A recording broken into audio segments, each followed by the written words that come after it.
Este es un mensaje del pastor John MacArthur, traducido y predicado en español para el mundo de habla hispana. Vamos a estar viendo este asunto de la certeza de la salvación. En cierta manera estamos iniciando nuestro estudio de 2 de Pedro. Podría abrir su Biblia en 2 de Pedro, capítulo 1, y vamos a tener una especie de estudio bíblico pequeño esta noche juntos, realmente no en 2 de Pedro, pero vamos a usar eso como un punto inicial de cualquier manera. En 2 de Pedro, capítulo 1, versículos 10 y 11, en cierta manera presentan el tema en su lugar. Por tanto, hermanos, sed diligentes en estar ciertos acerca de su llamado y elección de vosotros, porque mientras que practiquéis estas cosas, nunca tropezaréis, porque de esta manera la entrada en el reino eterno de nuestro Señor y Salvador Jesucristo será provisto abundantemente a vosotros. El versículo 10 dice: sed diligentes entonces en estar ciertos acerca de su llamado y elección de vosotros. El tema aquí entonces es la certeza de la salvación, y hemos señalado que hay básicamente dos preguntas que hacer. Pregunta número 1, ¿es la salvación para siempre? ¿Es la salvación para siempre? ¿Estás segura? Pregunta número 2, ¿puedo sentir esa seguridad? Una es un hecho y la otra es una confianza personal. Son inseparables. Y hemos señalado en nuestro estudio que si la salvación no fuera eterna, si la salvación no estuviera segura, entonces no habría discusión acerca de la certeza. Porque ¿cómo podría estar usted seguro de una salvación insegura? Pero si la salvación es para siempre, y si está segura, entonces usted puede experimentar la certeza. Regresemos a la pregunta número 1 por un momento. ¿Es nuestra salvación para siempre? En otras palabras, una vez que usted ha venido al conocimiento de Jesucristo, ¿es eso eterno? La respuesta, claro, es sí. Y hay muchos lugares en la palabra de Dios en donde eso es señalado de manera muy clara. Escuche tan solo unos cuantos. Juan 5:24. De cierto os digo, el que oye mi palabra y cree en el que me envió, tiene vida eterna y no vendrá a condenación, sino que ha pasado de muerte a vida.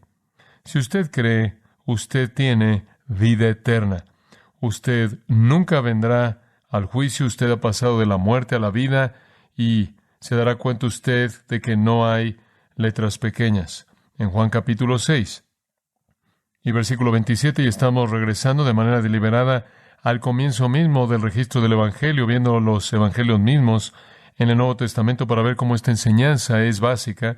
Juan 6:27, no trabajéis por la comida que perece, sino por la comida que permanece para vida eterna, la cual el Hijo del Hombre os dará, porque en Él el Padre, esto es Dios, ha colocado su sello. En otras palabras, no estamos tratando con algo que viene y se va, estamos tratando con algo que viene y se queda para siempre, no perece, permanece para vida eterna. Nuestra salvación es para siempre. En el versículo 35 de Juan 6, Jesús dijo: yo soy el pan de vida, el que a mí viene no tendrá hambre, el que en mí cree nunca tendrá sed. En el versículo 51, yo soy el pan de vida que descendió del cielo, si alguno comiera de este pan, vivirá para siempre. Y el pan también que yo daré para la vida del mundo es mi carne. Usted vive para siempre. De nuevo, no hay letra pequeña. La salvación es para siempre, de manera muy clara. Retrocediendo en ese capítulo, versículo 37, todo lo que el Padre me da vendrá a mí, y el que a mí viene, ciertamente no le echaré fuera. Porque he descendido del cielo, no para hacer mi propia voluntad, sino la voluntad del que me envió, y esta es la voluntad del que me envió, que de todo lo que Él me ha dado no pierda nada, sino que lo resucite en el día postrero, porque esta es la voluntad de mi Padre, que todo el que ve al Hijo y cree en Él pueda tener vida eterna, y yo mismo lo resucitaré en el día postrero. Ahora sabemos aquí entonces, a partir de la enseñanza de Jesús, que la salvación es eterna. Efesios capítulo 1 nos lleva a la enseñanza de Pablo, y el versículo 11 dice: hemos obtenido una herencia, habiendo sido predestinados conforme al propósito del que hace todas las cosas conforme el designio de su voluntad. Dios lo predestinó, Él lo lleva a cabo conforme a su propia voluntad y hemos obtenido una herencia garantizada. Nada puede quitarla. Primera de Pedro, capítulo 1, versículo 5. Somos guardados por el poder de Dios mediante la fe para una salvación que está lista para ser revelada en el tiempo postrero. Tenemos una herencia, por cierto, que es imperecedera, incontaminada, inmarcesible, guardada en los cielos para nosotros y estamos protegidos para recibir esa herencia. La mano protectora de Dios asegura nuestra salvación para siempre.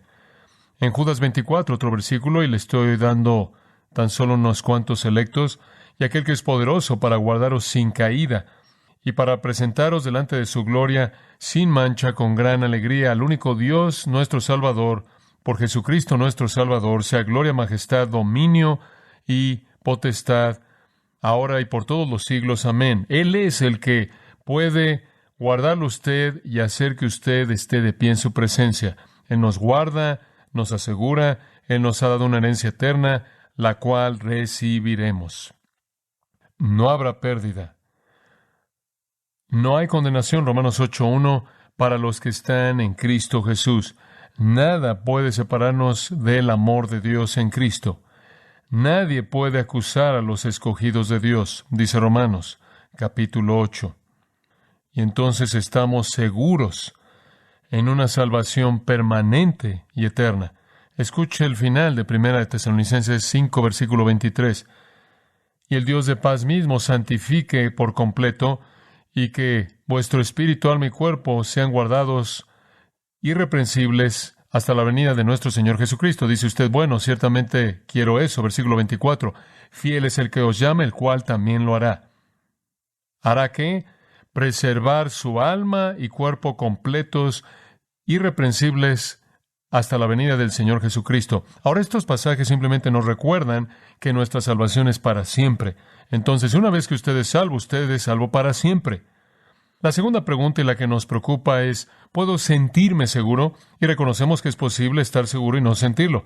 Es posible tener salvación eterna y no disfrutarla. Pero la pregunta es, ¿puedo tener certeza? Ahora, hemos pasado 3 semanas hablando del por qué personas que genuinamente son salvas se sienten inseguras. Y dijimos que hay varias razones. Una, predicación fuerte y estándares altos de santidad pueden hacer que la gente se sienta insegura, especialmente si están pecando. Otra razón, algunas personas no pueden aceptar el perdón, algunos no comprenden apropiadamente la plenitud del Evangelio, algunos no recuerdan el tiempo de su salvación, entonces se sienten inseguros. Algunos sienten la atracción fuerte de la carne y se preguntan si tienen una nueva naturaleza. Algunos no reconocen la mano de Dios en todas sus pruebas y entonces piensan que sus pruebas son evidencia de que no son los hijos de Dios. Algunos no andan en el Espíritu y algunos desobedecen la palabra de Dios. Esas son las razones primordiales por las que la gente carece de seguridad, aunque estén eternamente salvados. Ahora, esta noche quiero pasar al lado positivo, si es posible, antes de que entremos al texto del mensaje de Pedro, lo cual haremos en unas cuantas semanas. Quiero que vayamos a Primera de Juan, porque en Primera de Juan tenemos una presentación muy positiva. Estas son pruebas objetivas para ver si soy un cristiano verdadero. Y si paso estas pruebas, puedo disfrutar de mi salvación eterna con certeza. El apóstol Juan, por cierto, con esta epístola está preocupado por el mismo asunto. Está preocupado por la salvación verdadera, está preocupado por la certeza. Y entonces en su primera epístola, él da varias pruebas que usted puede aplicar a su propia vida y usted puede saber que es genuinamente salvo. Algunas de ellas, por cierto, paralelas a lo que aprendemos en 2 de Pedro 1, pero son lo suficientemente distintivas y demandan nuestra atención como un trasfondo sustancial para entender el texto de la carta de Pedro. Entonces veamos 1 de Juan y las pruebas de la certeza. Y voy a presentarlas en una serie de preguntas, muy bien, y se las voy a dar si el tiempo lo permite, y vamos a ir muy rápido, 11 de ellas. Una serie de preguntas que nos llevan al libro rico y nos llevan al gozo de la certeza en base a la realidad de que somos salvos. O podrían convencernos de que no somos salvos. De cualquier manera, ha cumplido con su propósito ordenado por Dios. Pregunta número 1. Y estas son, creo, lo que están en el corazón de Juan conforme escribe. Pregunta número 1 que debe hacerse, si usted quiere saber cuál es la realidad de su condición espiritual. ¿Ha disfrutado usted de comunión con Cristo y el Padre? ¿Ha disfrutado usted de comunión con Cristo y el Padre? Ese es un elemento esencial en la salvación verdadera. Vea conmigo el capítulo 1, versículo 2. Juan aquí escribiendo acerca del verbo de vida, la revelación de Dios. Dice, porque la vida fue manifestada, y la hemos visto, y testificamos, y os anunciamos la vida eterna. Ahí quiere decir Cristo, la cual estaba con el Padre, y se nos manifestó. Lo que hemos visto y oído, esto os anunciamos, para que también vosotros tengáis comunión con nosotros, y nuestra comunión verdaderamente es con el Padre y con su Hijo Jesucristo. Ahora, obviamente, Él va más allá de una familiaridad simple a nivel terrenal que Él tuvo con Jesús, porque Él no tuvo una familiaridad terrenal así con el Padre. Entonces, al final del versículo 3, cuando Él dice nuestra comunión no es con el Padre y su Hijo Jesucristo, Él está diciendo, yo actualmente en este momento estoy disfrutando de comunión con el Cristo viviente y el Dios viviente. Ese es un elemento en la experiencia de los que verdaderamente son salvos. Capítulo 5, versículo 1. Nos señala otra referencia que habla del mismo asunto. Dice en el versículo 1, todo aquel que cree que Jesús es el Cristo es nacido de Dios. Y todo aquel que ama al que engendró, ama también al que ha sido engendrado por él. Aquí Juan está diciendo es característico de un creyente amar a Dios y amar a Cristo. Eso de nuevo habla de relación. Tenemos comunión con Cristo, tenemos comunión con Dios, amamos a Cristo. Ahí en el versículo 4. Porque todo lo que es nacido de Dios, esto es regenerado, renacido, redimido, salvo, vence al mundo, y esta es la victoria que ha vencido al mundo, nuestra fe. ¿Quién es el que vence al mundo? Sino el que cree que Jesús es el Hijo de Dios. Cuando usted cree que Jesús es el Hijo de Dios, usted coloca su fe en Él, su fe en Dios. Usted vence al mundo en el sentido de que usted entra en un nuevo nivel de comunión. Usted ya no tiene comunión como su prioridad de comunión con el mundo, sino que usted tiene comunión con el Dios viviente en una relación de amor. Y realmente creo que Juan aquí está señalándonos que es característico, de manera típica, de los creyentes verdaderos tener una comunión continua, amorosa con Cristo y Dios. Eso es esencial, eso es básico, eso es elemental para la salvación. De hecho, en 1 Corintios 1:9, Pablo escribe, Dios es fiel, mediante el cual habéis sido llamados a la comunión con su Hijo Jesucristo nuestro Señor. Y Gálatas 2:20 dice que Cristo vive en mí, en una unión muy íntima de vida en común. Ahora, el pensamiento aquí es que si usted es un cristiano, usted comparte vida con Cristo, usted comparte vida con Dios, usted tiene comunión con ellos, usted tiene una relación con ellos. Pero hay algo muy empírico en esto, no es solo un hecho que tenemos vida divina viviendo en nosotros, hay una experiencia que debe ser disfrutada aquí. Permítame recordarle un versículo, ¿se acuerda de Juan 10:10, en donde Jesús dijo, yo he venido para que tengáis vida y para que la tengáis, ¿qué? ¿En abundancia? ¿Qué quiso decir con eso? Si Él tan solo hubiera decidido, he venido para que tengan vida, podríamos haber dicho, bueno, Él ha colocado su vida eterna en nosotros. En otras palabras, hay una nueva criatura, una nueva naturaleza, poseemos la vida de Dios en el alma del hombre, y ese es un hecho.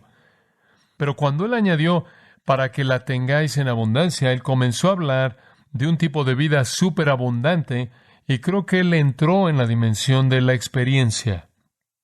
Una vida rica, una vida que hace que experimentemos gozo y paz y amor y propósito. Cada vez que usted oye a alguien en las aguas del bautismo dar testimonio de que vino al conocimiento de Jesucristo, no se quedan cortos y dicen, bueno, el hecho es que soy salvo y simplemente estoy aquí para anunciar el hecho. Invariablemente le describen a usted el sentimiento, le describen a usted la experiencia del amor y gozo y paz y perdón y propósito y dirección en la vida. Ese es el elemento superabundante de esa vida eterna. El Dios de toda consolación, el Dios de toda gracia, el Dios que provee todo lo que a usted le falta conforme a sus riquezas en gloria en Cristo Jesús, el Dios en cuya comunión hablamos entre nosotros en salmos e himnos y cánticos espirituales, cantando y alabando en nuestros corazones al Dios al que acudimos y clamamos Abba Padre, como un niño pequeño le dice al que adora. El Dios a quien nos acercamos en el tiempo de aflicción para buscar misericordia. El Cristo en quien encontramos nuestra consolación y nuestro consuelo,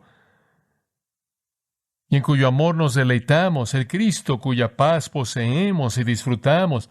Estas son las experiencias de la vida abundante. Estos son los elementos de la comunión. Y estas son las cosas que nos enriquecen tanto. ¿Las ha experimentado usted? ¿Ha experimentado comunión con Cristo en toda su riqueza? ¿Ha experimentado comunión con Dios? ¿Ha percibido su presencia? ¿Ha experimentado aquello que Él ministra mediante su Espíritu? ¿Tiene en su corazón un amor hacia Cristo y un amor hacia Dios que lo lleva a usted a la presencia de ellos? Esa es la pregunta con que comenzar. ¿Ha experimentado su poder para dar testimonio?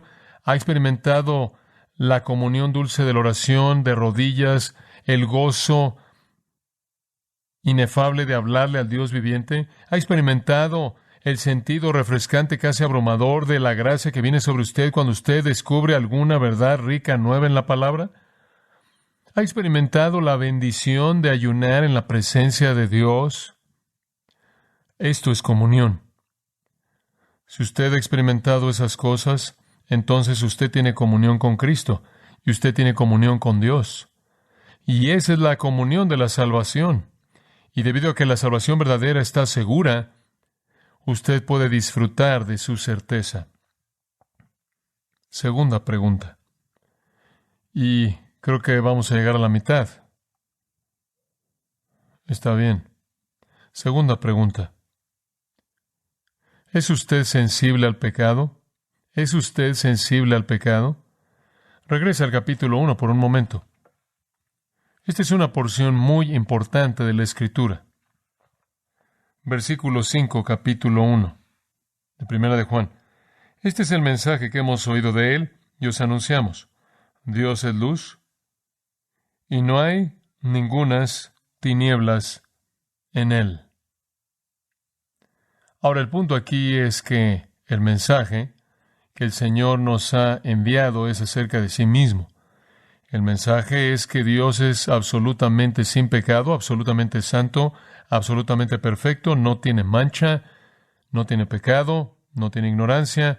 Literalmente en el griego no hay ni un pequeño pedazo de tinieblas en Él. Ahora, ahí está la verdad básica de la sección. Inmediatamente llegamos al versículo 6. Siga conforme leo.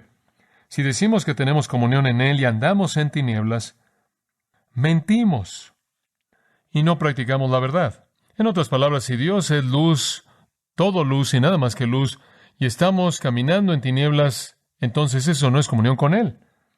Versículo 7.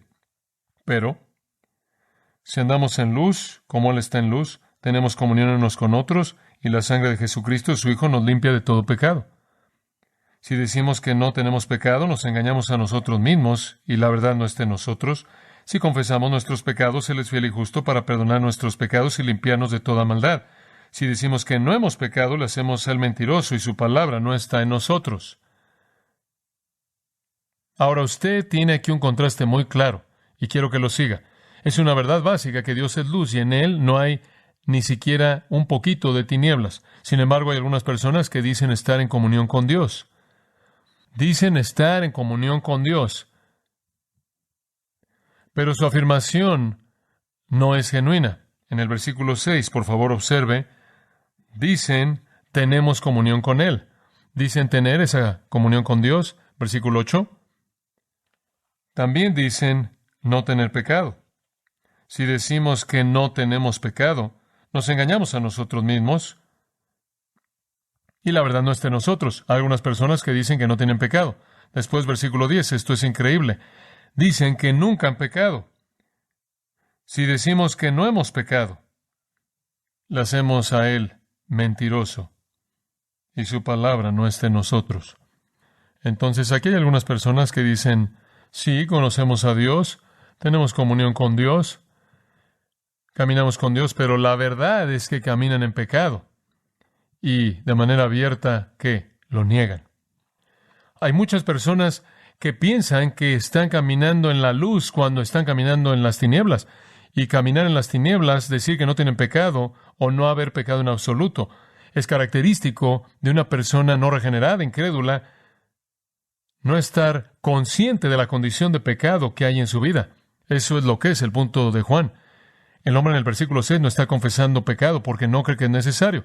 Él ni siquiera lo reconoce. Él simplemente camina por las tinieblas pensando que está teniendo comunión con Dios. El hombre en el versículo 8 no está confesando pecado porque él piensa que ha llegado a un estado en donde no tiene pecado. El hombre en el versículo 10 no está confesando pecado porque nunca lo ha confesado, ni siquiera ha reconocido el pecado. 3 palabras describen estos 3 puntos de vista. La primera palabra en el versículo 6 es tinieblas, la segunda palabra en el versículo 8 es engaño, y la tercera palabra en el versículo 10 la vamos a llamar difamación, porque usted hace a Dios mentiroso, porque Dios dice que usted ha pecado. Entonces hay personas que dicen ser cristianos, pero son totalmente insensibles a la realidad de su pecar. Por un lado, piensan que pueden seguir pecando y caminan en tinieblas todo lo que quieran y ni siquiera lo reconocen y todavía tienen comunión con Dios. Por otro lado, pueden negarlo en su totalidad y piensan que pueden caminar y tienen comunión con Dios. Son totalmente insensibles a la realidad de su condición. Y la verdad es que no conocen a Dios, no practican la verdad, se engañan a sí mismos, la verdad no está en ellos, hacen de Dios un mentiroso y su palabra no está en ellos. Ahí hay un incrédulo, una persona que no es sensible a su condición pecaminosa. Esa es la razón por la que siempre decimos, cuando usted predica el Evangelio, ¿qué es lo que usted tiene que predicar primero? La pecaminosidad del hombre. Ahora, por otro lado, regresemos y veamos los otros versículos. Versículo 7. Pero, si andamos en luz, como Él está en luz. En otras palabras, si caminamos de una manera virtuosa, tenemos comunión unos con otros. Ese unos a otros, por cierto, se refiere a Dios, no a otros creyentes. Y la sangre de Jesucristo, su Hijo, nos limpia de todo pecado. Los verdaderamente salvos, como patrón de vida, caminan en la luz. Los verdaderamente salvos, ve el versículo 9, no niegan su pecado, sino que lo confiesan. Y Dios es fiel y justo para continuar perdonando y continuar limpiándolo. Entonces podemos decir que el creyente verdadero siempre está caminando en la luz y siempre está confesando las obras de las tinieblas que él hace en la luz. Él tiene un sentido correcto del pecado. Él sabe que si va a tener comunión con Dios, él tiene que ser santo, él tiene que caminar en la luz. Él sabe que cuando el pecado ocurre en su vida, debe ser confesado. Después en el capítulo 2, versículo 1, Juan dice, hijitos míos, estas cosas os escribo para que no pequéis, y si alguno hubiere pecado, abogado tenemos para con el Padre, Jesucristo el justo. El versículo 1 del capítulo 2 dice, no tienen que pecar, hay una nueva libertad aquí. Él dice, les estoy escribiendo para decirle, no tienen que pecar, no quiero que pequen, no tienen que hacer esto, pero si pecan hay perdón. El creyente verdadero, 1, reconoce que él debe caminar en pureza si va a tener comunión con Dios. Él reconoce, 2, que cuando él peca necesita confesarlo. Él reconoce, 3, que él no tiene que pecar. Pero cuando peca, él sabe a quién acudir, al abogado Jesucristo. El punto es este, que la persona que verdaderamente es salva es sensible a las realidades pecaminosas en su vida. Romanos 7, Pablo dice, yo sé lo que hay en mí, hay una ley operando en mí, y es llamada la ley o el principio de pecado, y estoy muy consciente de esto. ¿Acaso esto lo describe usted? ¿Es usted sensible al pecado? ¿Está muy consciente de la batalla espiritual? ¿Se da cuenta con mucha claridad que para tener comunión verdadera con Dios tiene que vivir una vida santa y caminar en la luz? No puede caminar en las tinieblas y decir que tiene comunión con Él. ¿Está dispuesto a reconocer la pecaminosidad como una realidad en su vida y confesarla? ¿Se da cuenta de que no tiene que pecar, pero si peca usted acude al abogado Jesucristo? ¿Es sensible a eso? Como Pablo en Romanos algunas veces clama, oh miserable de mí, ¿quién me librará de este cuerpo de muerte? Porque usted está tan cansado de la carga de pecado en su carne. Si eso lo describe usted, entonces tiene una salvación que es para siempre. Y si usted tiene una salvación que es para siempre, usted está seguro, entonces más vale que la disfrute y tenga certeza. Pregunta número 3. ¿Es usted obediente a la palabra de Dios? ¿Es usted obediente a la palabra de Dios? Capítulo 2, versículo 3. Y en esto sabemos que nosotros le conocemos. Si guardamos sus mandamientos. Ahora eso no podrá ser más claro. En esto sabemos, percibimos por experiencia. Esta parece ser la fuerza de ginosco, el verbo. Por esto, de manera experimental, sabemos. ¿Sabemos qué? Que hemos llegado a conocer lo que es eso, salvación. ¿Cómo sabemos que somos salvos? Por esto. ¿Por qué? Si guardamos sus mandamientos. Si quiere saber si usted es cristiano verdadero o no, pregúntese si obedece los mandamientos de la palabra de Dios. Cuando los discípulos fueron enviados con la gran comisión, ir por todo el mundo y hacer discípulos, Jesús les dijo, enseñándoles que guarden todas las cosas que os he mandado. La obediencia a los mandamientos de Dios produce certeza. La palabra guardamos aquí es una palabra de obediencia cuidadosa, una obediencia deliberada.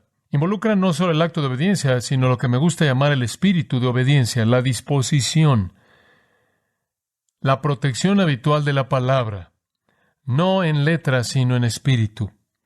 Los mandamientos aquí, por cierto, no son nomos, no la palabra típica para ley. Juan usa esa palabra 15 veces en su Evangelio, pero aquí es la palabra entolé, la cual él usa 14 veces para los preceptos de Cristo. Y entonces, mandamientos aquí realmente son preceptos, órdenes, estándares de Cristo. Y él está llamando a más que obediencia legal a partir de un pacto de obras. Él está llamando a una obediencia de gracia a partir de un pacto de gracia. La obediencia legal, por cierto, demandaba perfección o castigo. La obediencia de gracia acepta el fracaso sin castigo debido a Jesucristo. ¿Lo entiende?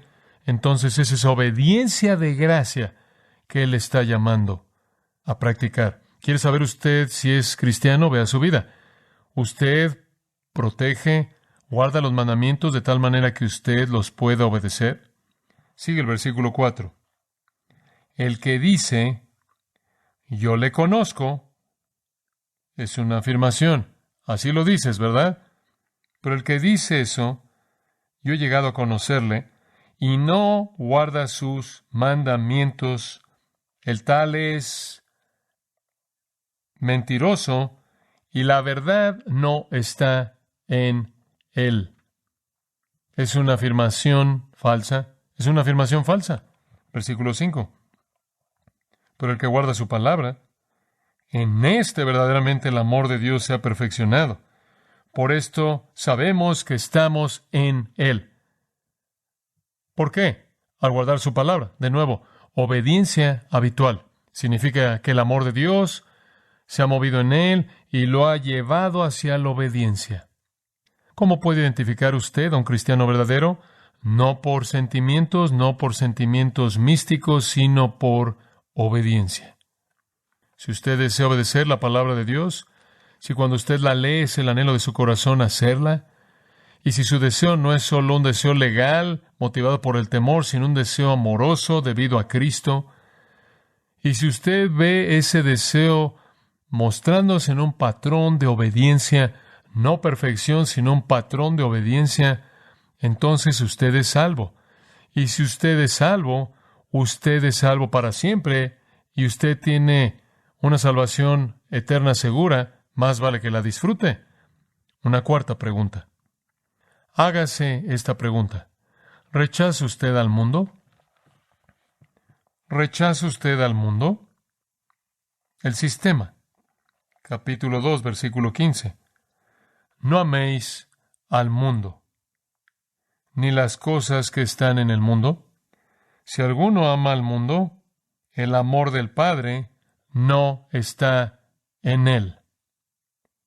Ahora, cuando él usa el término ama, aquí él está hablando de nuestras motivaciones más profundas, de nuestra emoción y propósito más profunda que se encuentra en las profundidades de nuestro ser, que nos cautiva. Y él francamente dice, los cristianos no sienten eso hacia el sistema de Satanás, el cosmos.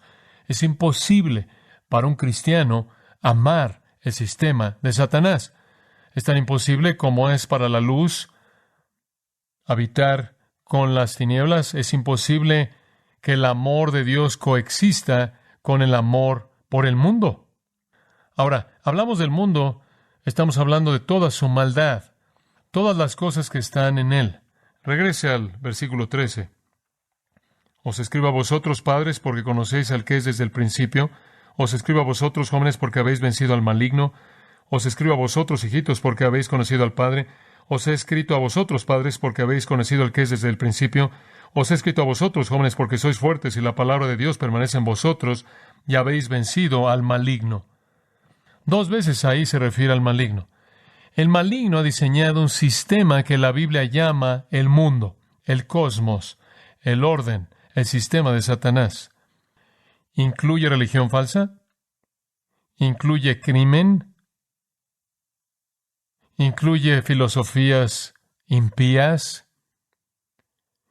¿Incluye vida impía, pecado sexual, borrachera, materialismo y demás? Y cuando usted se vuelve cristiano, usted no ama eso. Usted realmente aborrece eso. Algunas veces usted es atraído y seducido en eso, pero no es lo que usted ama, es lo que usted aborrece. Esa es la razón por la que es tan sorprendente que un cristiano pueda hacer lo que aborrece y no lo que él ama. Eso es Romanos 7 de nuevo, ¿verdad? Lo que aborrezco hago. La nueva vida en Cristo implanta dentro de nosotros el amor por Dios. Todo lo que hay en el mundo, él dice en el versículo 16, puede ser resumido como los deseos de la carne, los deseos de los ojos y la vanagloria de la vida, que no proviene del Padre, sino del mundo. Y el mundo pasa y sus deseos, pero el que hace la voluntad de Dios permanece para siempre. El mundo está ahí, pero el verdadero creyente que tiene vida eterna y va a permanecer para siempre no está involucrado en él.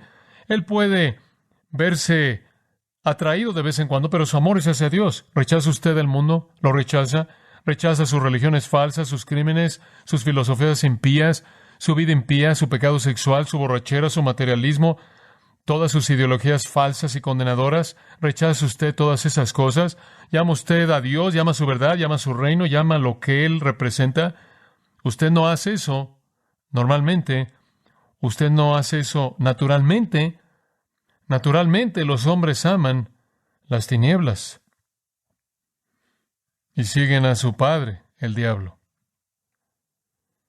Entonces pregúntese, ¿rechaza usted al mundo? Si usted rechaza al mundo, eso es indicación de nueva vida en Cristo. Y debido a que la nueva vida en Cristo es para siempre, si usted tiene salvación, usted tiene una salvación para siempre, más vale que la disfrute. Número 5. Y esta es una pregunta igual de importante. ¿Ama usted a Cristo de tal manera que usted espera de manera expectante su venida? ¿Ama usted a Cristo de tal manera que usted espera su venida de manera expectante? Capítulo 3, versículo 2. Amados, ahora somos hijos de Dios, y aún no se ha manifestado lo que hemos de ser. Pero sabemos que cuando Él se manifieste, seremos semejantes a Él, porque le veremos tal como Él es. Y todo aquel que tiene esta esperanza en Él se purifica a sí mismo, así como Él es puro. Entonces, por otro lado, están las personas que practican pecado e impiedad. Entonces, ¿qué está diciendo Juan? Él está diciendo, si usted es un cristiano verdadero, usted tendrá una esperanza en su corazón y su esperanza estará fijada en Cristo. Y esa esperanza en la venida de Cristo purificará su vida. ¿Ama usted a Cristo de tal manera que espera con expectativa su venida, para que cuando Él aparezca usted pueda ser como Él? Esta es la esperanza bienaventurada. Este es nuestro gozo supremo. Pablo dice en Romanos 8, la creación entera gime esperando esta manifestación gloriosa de los hijos de Dios. 3 cosas, dice Juan. Él aparece, lo vemos, somos como Él. ¿Es esa su esperanza? ¿Es usted como el apóstol Pablo? Dice usted, estoy esperando de manera expectante. Filipenses 3:20. Estoy esperando de manera expectante para un Salvador, el Señor Jesucristo, el cual transformará el cuerpo de nuestra humillación en semejanza al cuerpo de su gloria. ¿Está esperando usted eso? Menosprecia el pecado y la carne caída y anhela ser como Jesucristo. ¿Puede usted sentir la emoción de lo que Pablo dice en 1 Corintios 15:49? Así como hemos llevado la imagen del terrenal, también llevaremos la imagen del celestial. ¿Puede usted identificar y esperar con las palabras de Pablo a Tito, esperando la esperanza bienaventurada y la manifestación gloriosa de nuestro gran Dios y Salvador Jesucristo? ¿Ama usted a Cristo de tal manera que espera con gusto su venida y que esa esperanza gozosa tiene un poder ético que lo purifica a usted? Si usted se encuentra, y no quiero decir una especie de expectativa desordenada en donde usted es irresponsable, sino que cuando se encuentra anhelando la venida de Jesucristo, eso es evidencia de salvación. Eso es evidencia de una naturaleza nueva. Cuando usted se encuentra anhelando ser librado del cuerpo de pecado y hecho en semejanza al Cristo perfecto, esa es la evidencia de salvación. Y si usted tiene la salvación, usted la tiene para siempre, entonces más vale que la disfrute. Permítame repasar lo que he dicho. Pregunta número 1. ¿Ha disfrutado de la comunión con Cristo y el Padre? Pregunta número 2. ¿Es usted sensible al pecado en su vida? 3. ¿Es usted como patrón de vida obediente a la palabra de Dios? Pregunta número 4. ¿Rechaza usted el sistema del mundo? Pregunta número 5. ¿Ama usted a Cristo de tal manera que anhela con expectativa su venida? Si usted pasa esas pruebas, eso es evidencia de que usted tiene salvación. Y debido a que la salvación es segura, usted debe poseer certeza. Juan escribió estas cosas para darnos confianza. Observa el capítulo 3, versículo 21. Juan dice, amados, si nuestro corazón no nos reprende, ¿tenemos qué? Confianza tenemos en Dios. Juan quiere que hagamos un inventario. Y si usted se ha hecho estas 5 preguntas, sin ni siquiera hacer las 6 que quedan, y su corazón no lo condena a usted, usted puede tener confianza delante de Dios. Si usted puede decir, sí, he disfrutado de comunión dulce con Cristo, sí, he disfrutado de comunión con Dios, sí, estoy muy consciente de que no puedo caminar con Dios y tener pecado en mi vida, sí, reconozco y confieso mi pecado, sí, me vuelvo al abogado Jesucristo el justo. Si puede decir, sí, tengo un deseo profundo dentro de mi corazón por obedecer la palabra de Dios. No siempre hago lo que debo hacer, pero esa es la pasión de mi corazón. Sí, rechazo el sistema del mundo, odio lo que el mundo representa, resiento lo que representa. Y sí, amo a Cristo y anhelo el día cuando lo vea y pueda ser hecho como Él. Si usted pasa esas pruebas, su corazón no lo condena a usted. Usted puede tener confianza delante de Dios. Y qué gozo es saber que Dios quiere que tengamos eso. Dios quiere, como dice el versículo 19 de ese mismo capítulo, que estemos ciertos delante de Él. Él quiere que tengamos certeza en nuestros corazones, que tengamos confianza, porque eso nos trae tal gozo, tal paz, y de esta manera Él nos da preguntas muy claras para examinarnos, para que podamos discernir nuestra condición espiritual. Y le digo a usted también, si su corazón lo condena y usted no tiene confianza y usted no tiene certeza, entonces entregue su vida verdaderamente a Jesucristo para que lo pueda conocer de manera genuina. Bueno, inclinémonos en oración. Padre, te damos gracias de nuevo por una instrucción tan clara.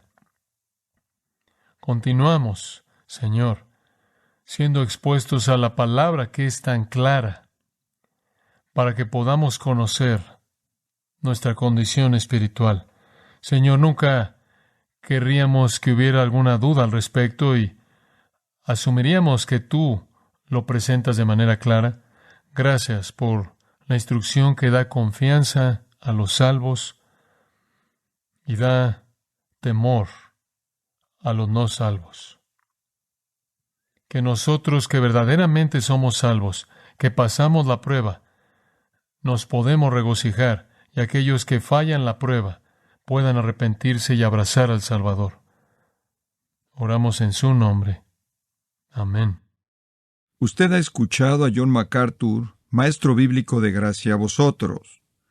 Para más información y acceso gratuito a todos los mensajes